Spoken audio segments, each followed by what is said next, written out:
The first article is related to solar energy. Currently, we are witnessing a turmoil in the Middle East region, and it is going to have global repercussions because it is impacting the energy supplies. Because of the choke in the Strait of Hormuz, the global oil and gas prices are impacted. India also imports the oil and gas. Therefore, India's energy needs will also get affected. Hence, we want to become self-dependent in the energy sector. Therefore, in the foreseeable future, the significance of the renewable energy is going to increase for India. Therefore, the government extended the domestic sourcing mandate for the solar equipment to include now the wafers and ingots as well. Earlier, the domestic content requirement for the solar equipment included the solar photovoltaic cells. Therefore, we'll discuss the potential of solar energy in India, the need for solar energy, the advantages and the limitations of solar energy in India, and the government steps taken to promote the solar energy in India. This is important in GS3 under the topic infrastructure energy. First, let's discuss a few facts regarding the potential of solar energy in India. Over India's landmass, about 5,000 trillion kilowatt hour per year of solar energy is incident. And as per the National Institute of Solar Energy, we have a potential to generate about 748 gigawatt of solar energy if just 3% of India's waste landmass is covered with solar photovoltaic cells. Similarly, the International Renewable Energy Agency's Renewable Capacity Statistics 2023 point out that India is fifth largest globally in the solar photovoltaic cells deployment, and the installed capacity in the solar energy as of January 2025 is about 100 gigawatts already, and the solar energy is contributing to about 47% of India's renewable energy generation.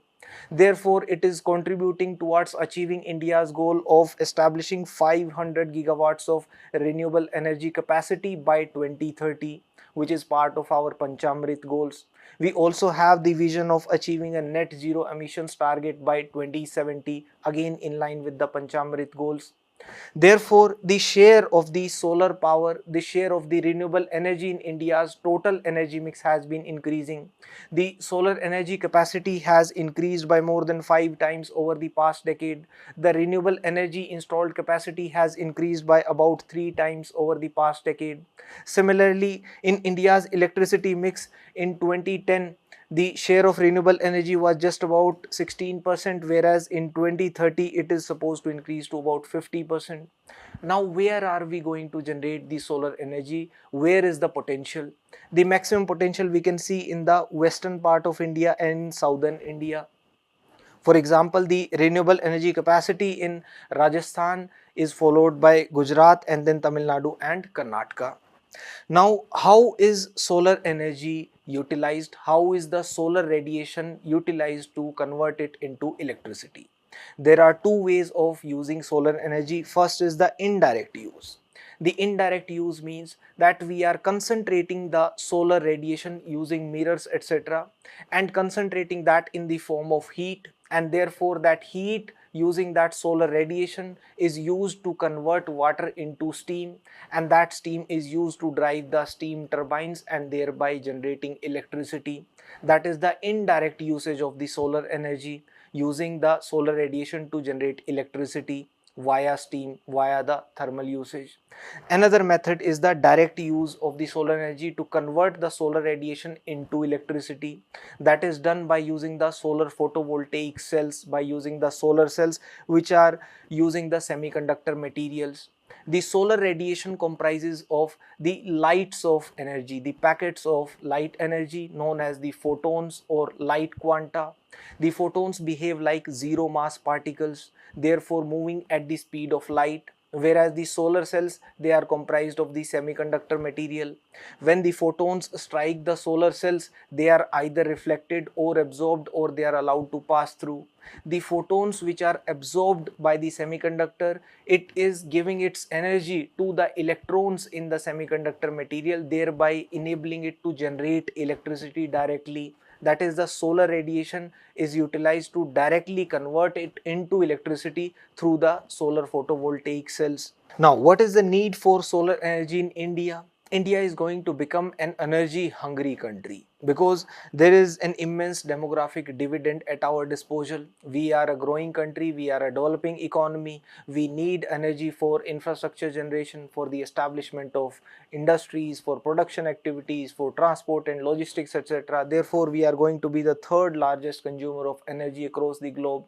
As per the statistics of International Energy Agency, India's energy demand is going to exceed 50 exajoules by 2030, and by 2050 we will be needing about 73 exajoules of energy. Therefore, we will need to diversify our energy sources also. We cannot remain dependent upon the imports of oil and gas. Simultaneously, we cannot remain dependent upon the coal also. We have abundant supply of coal domestically, but we have greenhouse gas emissions targets that we need to fulfill. We have the climate change targets that we need to fulfill. Therefore, we need to move towards the net zero emission targets also. We need to be self-reliant in the energy production. Therefore, the investments in the renewable energy which are abundant in India because of the tropical location. India is a tropical country, therefore there is abundant supply of solar energy and the wind energy. Therefore, we'll be able to achieve our global commitments regarding the greenhouse gas emissions. And simultaneously, if we invest in the solar energy sector, it will lead to employment generation also, as about 3 million new jobs may be created by the solar energy sector by 2030 itself.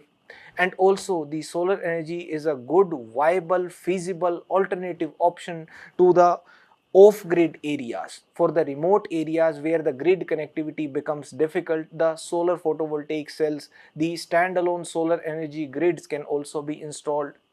Also, the investments in the solar energy can be empowering women as well. For example, you can quote the mini case studies like the solar engineers training the women for the installation, for the maintenance of the solar energy equipment through Barefoot College, Gramin Shakti in Bangladesh, Solar Sister in Africa.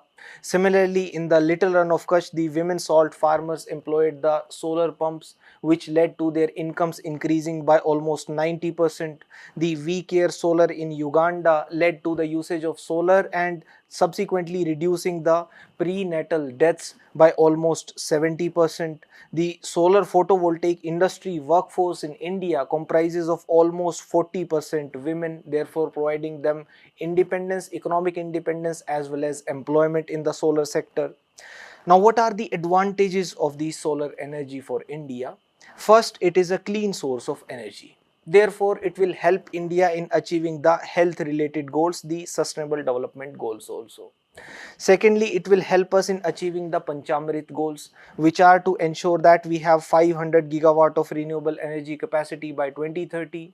The share of the renewable energy is about 50% in our total energy mix by 2030. We are able to achieve net zero emissions by 2070. We are able to reduce the emissions intensity by 45% by 2030.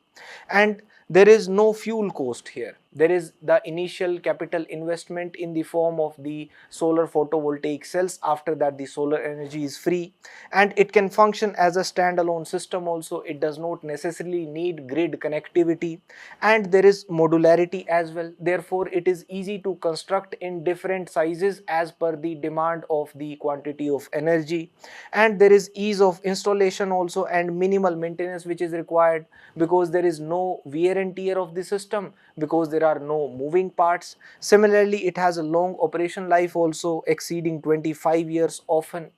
But there are certain limitations of the solar energy as well.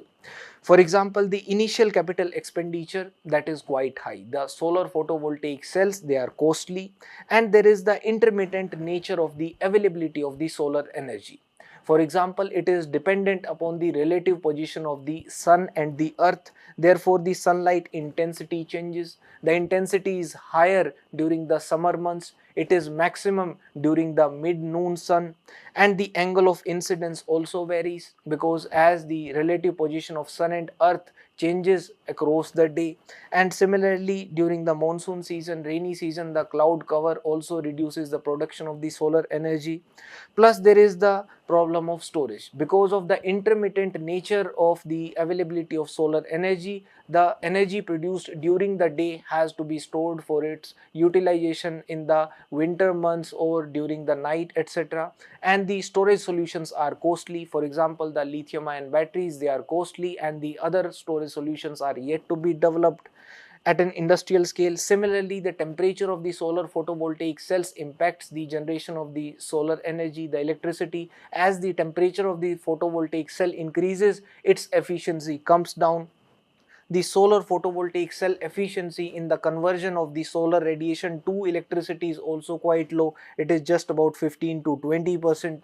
And also the manufacturing is concentrated in the downstream, the solar photovoltaic cells manufacturing. We are increasing our share, but the upstream segment we have still not achieved a significant share. Therefore the current domestic sourcing mandate regarding the manufacturing and the procurement of the wafers and ingots domestically, and the end of life management is also not proper. For example, what to do with the waste, the end of life cycle for the solar photovoltaic cells.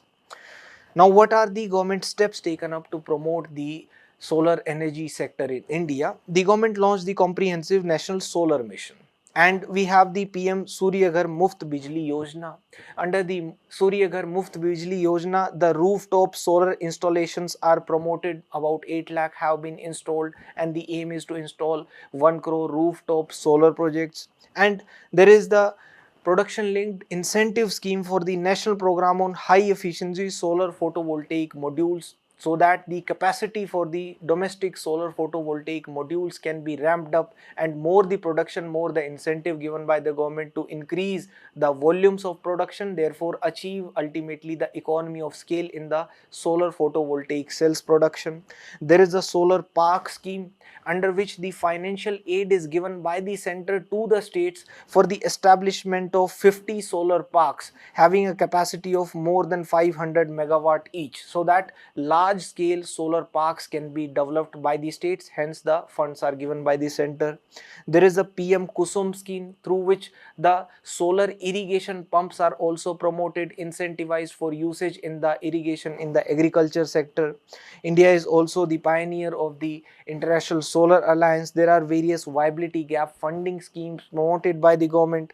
There is the Canal Bank and Canal Top scheme, through which 100 megawatt of solar plant has been installed in Ramagundam on the top of the canal. There is the bundling scheme, through which there is the bundling of the solar power with the thermal power, so that the intermittency can be resolved.